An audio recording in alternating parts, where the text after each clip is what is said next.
Telugu cinema ఇండస్ట్రీలో mass దర్శకుడిగా మంచి గుర్తింపు సంపాదించుకున్న డైరెక్టర్ బోయపాటి శ్రీను. ప్రతి దర్శకుడికి ఒక్కో స్టైల్ ఉంటుంది. ఇక బోయపాటి మాత్రం మాస్ యాక్షన్ ఎపిసోడ్స్కి భారీగా పెట్టి సక్సెస్లను కొడుతూ ఉంటాడు. బోయపాటి బాలయ్య కాంబినేషన్లో మాత్రం ఓరామా సినిమాలు వస్తూ ఉంటాయి. ఇక బాలయ్య బాబు అభిమానులను టార్గెట్ చేసి సినిమాలు చేయడంలో ఆయనను మించిన వారు ఎవరూ లేరు అనేది వాస్తవం.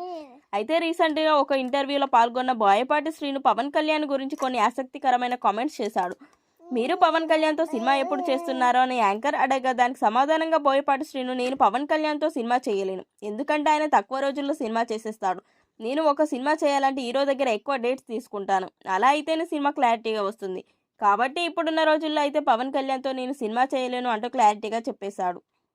ఇక ఇది చూసిన పవన్ కళ్యాణ్ అభిమానులు బోయపాటి పవన్ కళ్యాణ్తో సినిమా చేయకపోవడమే బెటర్, ఎందుకంటే ఆయన రొటీన్ స్టోరీలకి పవన్ కళ్యాణ్ సెట్ అవ్వడు. అలాగే ఆ మాస్ ఎలివేషన్స్, ఆ యాక్షన్ ఎపిసోడ్స్తో పవన్ కళ్యాణ్ ఇమేజ్ డ్యామేజ్ అవుతుంది. బోయపాటికి బాలయ్య అయితేనే పక్కగా సెట్ అవుతుంది, మిగతా ఏ హీరోకి సెట్ అవ్వవు అంటూనే అది కూడా బోయపాటి తీస్తేనే బాలయ్య బాబుకు సెట్ అవుతాయంటూ కొంతమంది కామెంట్స్ చేస్తున్నారు. మొత్తానికైతే బోయపాటి పవన్ కళ్యాణ్తో సినిమా చేసే ప్రసక్తే లేదు అని కరాఖండిగా చెప్పేశాడు. ఇక ప్రస్తుతం బోయపాటి బాలయ్యతో మరో సినిమా చేయడానికి రంగం సిద్ధం చేస్తున్నాడు. రామ్తో చేసిన స్కంద సినిమా పెద్దగా ఆకట్టుకోపోయినప్పటికీ బాలయ్య బాబుతో చేసే సినిమాతో మరోసారి తన స్టామినా ఏంటో చూపించాలని చూస్తున్నాడు.